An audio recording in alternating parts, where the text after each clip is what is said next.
প্রিয় দর্শক, জানিয়ে দেব আমাদের হাতে থাকা সর্বশেষ আপডেট আন্তর্জাতিক বাংলা খবর। চ্যানেলটি সাবস্ক্রাইব করে আমাদের সাথেই থাকুন। ইরানের কাছে যুক্তরাষ্ট্রের পরাজয় ইতিহাসে স্বর্ণাক্ষরে লেখা থাকবে। ইরানের বিরুদ্ধে যুদ্ধ শুরু করে যুক্তরাষ্ট্র চূড়ান্তভাবে পরাজিত হবে এবং যুক্তরাষ্ট্রের এই পরাজয় ইতিহাসের পাতায় স্বর্ণাক্ষরে লেখা থাকবে বলে মন্তব্য করেছেন দেশটির সেনাবাহিনীর chief of staff rear admiral Habibullah Sayari. বৃহস্পতিবার 14 মে ইরানের বেসামরিক বিমান চলাচল সংস্থা CAO পরিদর্শনকালে তিনি এ মন্তব্য করেন। রিয়ার অ্যাডমিরাল সায়ারি বলেন, ইরানি সশস্ত্র বাহিনীর সাহসিকতা, অবিচলতা এবং জনগণের অকুণ্ঠ সমর্থনে এই যুদ্ধে যুক্তরাষ্ট্র হারবে। তিনি বলেন, ইরানের কাছে যুক্তরাষ্ট্রের এই পরাজয় ইতিহাসের পাতায় স্বর্ণাক্ষরে লেখা থাকবে। সম্প্রতি টেনা ডেস্ট্রয়ার রণতরণীর শহীদদের মরদেহ দেশে ফিরিয়ে আনার ক্ষেত্রে অসামরিক বিমান চলাচল সংস্থার ভূমিকার প্রশংসা করেন সায়ারি।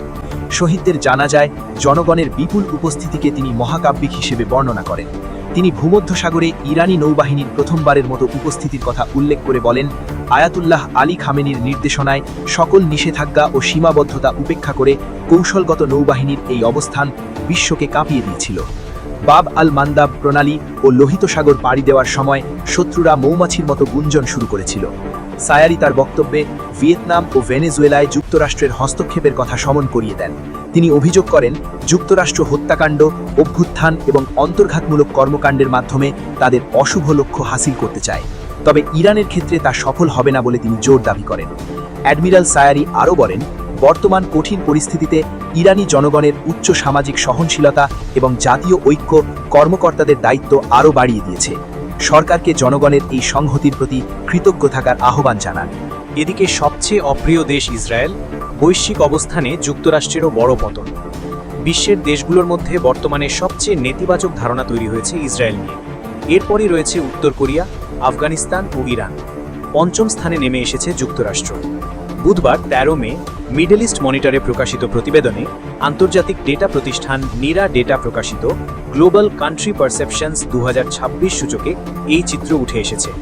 129টি দেশ ও 3টি আন্তর্জাতিক সংস্থার মোট 46,667 জন উত্তরদাতার মতামতের ভিত্তিতে এই জরিপ তৈরি করা হয়েছে। জরিপে বিশ্বজুড়ে সবচেয়ে ইতিবাচক ধারণা রয়েছে যথাক্রমে সুইজারল্যান্ড, কানাডা, জাপান, সুইডেন এবং ইতালির প্রতি। নিরা ডেটার একই সঙ্গে প্রকাশিত ডেমোক্রেসি পারসেপশন ইন্ডেক্স 2026-এও এই তথ্য প্রকাশিত হয়েছে। বিশেষজ্ঞরা বলছেন, গাজায় চলমান সংঘাত, ব্যাপক বেসামরিক হতাহত এবং আন্তর্জাতিক আইন লঙ্ঘনের অভিযোগের কারণে ইসরায়েলের আন্তর্জাতিক ভাবমূর্তি ব্যাপকভাবে ক্ষতিগ্রস্ত হয়েছে।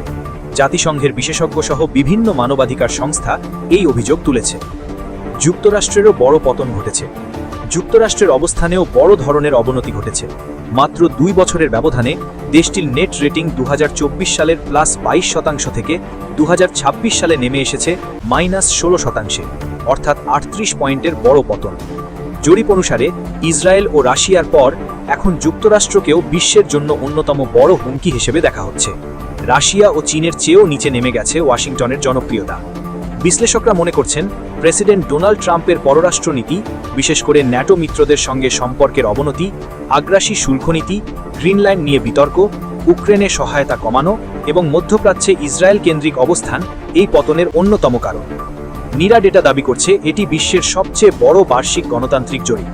অন্যান্য সূচকের মতো বিশেষজ্ঞদের মতামতের বিপরীতে এখানে সরাসরি সাধারণ নাগরিকদের কাছ থেকে মতামত নেওয়া হয়েছে।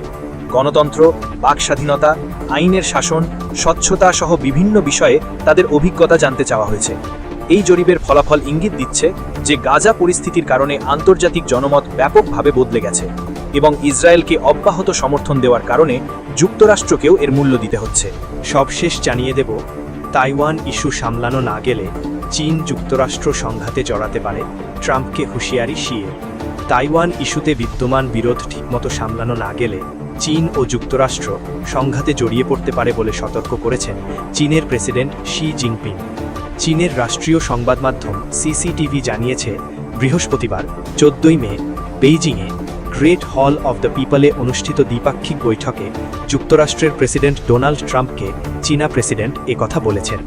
স্বশাসিত তাইওয়ানকে নিজেদের ভূখণ্ড বলে বরাবর দাবি করে আসছে চীন। এটা নিয়ে যুক্তরাষ্ট্রের সঙ্গে দেশটির দীর্ঘদিনের বিরোধ রয়েছে, কেননা তাইওয়ানের অস্ত্রের অন্যতম যোগানদাতা ওয়াশিংটন। বিশ্বের দুই শীর্ষ অর্থনীতির নেতাদের দুদিনের এই শীর্ষ সম্মেলন বৃহস্পতিবার শুরু হয়েছে। এ সময় চীনা প্রেসিডেন্ট যুক্তরাষ্ট্রের সঙ্গে ইতিবাচক বাণিজ্য আলোচনার প্রশংসা করেন। মধ্যপ্রাচ্যে ইরানের সঙ্গে যুদ্ধে জড়িয়ে যুক্তরাষ্ট্রে জনপ্রিয়তা কমিয়েছেন ডোনাল্ড ট্রাম্প। এ পরিস্থিতিতে চীনের মতো প্রধান কৌশলগত প্রতিদ্বন্দ্বী দেশে ট্রাম্পের এ সফর বিশ্বজুড়ে আলোচনার কেন্দ্রে রয়েছে।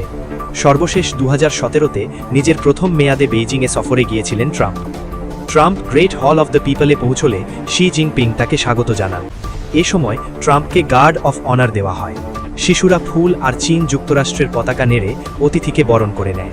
পরে শুরু হয় বৈঠক। এ সময় ট্রাম্প চীনা প্রেসিডেন্টকে বলেন, আপনি একজন মহান নেতা।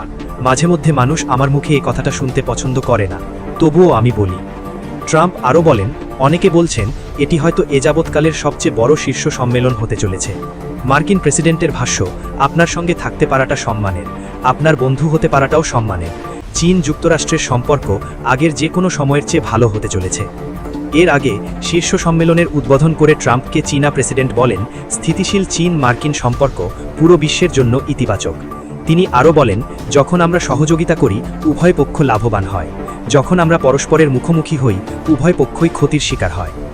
ব্যবসা বাণিজ্যের একদল শীর্ষ ব্যক্তিদের সঙ্গে নিয়ে চীন সফরে গেছেন ট্রাম্প। তাদের মধ্যে Tim Cook, Elon Musk, Jensen Huang রয়েছেন। তারা দুই বিশ্বনেতার বৈঠকেও উপস্থিত ছিলেন। বৈঠকের শুরুতে মার্কিন শিল্পখাতের জন্য চীনকে উন্মুক্ত করে দিতে শি জিনপিংয়ের প্রতি আহ্বান জানান ট্রাম্প। ব্যবসা বাণিজ্যের পাশাপাশি ট্রাম্প ইরান ইস্যুতেও শি জিনপিংয়ের সঙ্গে কথা বলেন। সংঘাত নিরসনে ওয়াশিংটনের সঙ্গে একটি চুক্তিতে সম্মত হতে ইরানকে বোঝানোর বিষয়ে মার্কিন প্রেসিডেন্ট ট্রাম্প চীনা প্রেসিডেন্ট শি জিনপিংয়ের প্রতি নিজের প্রত্যাশার কথা জানান। বিশ্লেষকদের অনেকের মতে তেহরানকে চাপে ফেলতে কিংবা ইরানের মিলিটারির প্রতি সমর্থন বন্ধ করতে শি জিনপিং ইচ্ছুক হবেন কিনা তা নিয়ে সন্দেহ রয়েছে।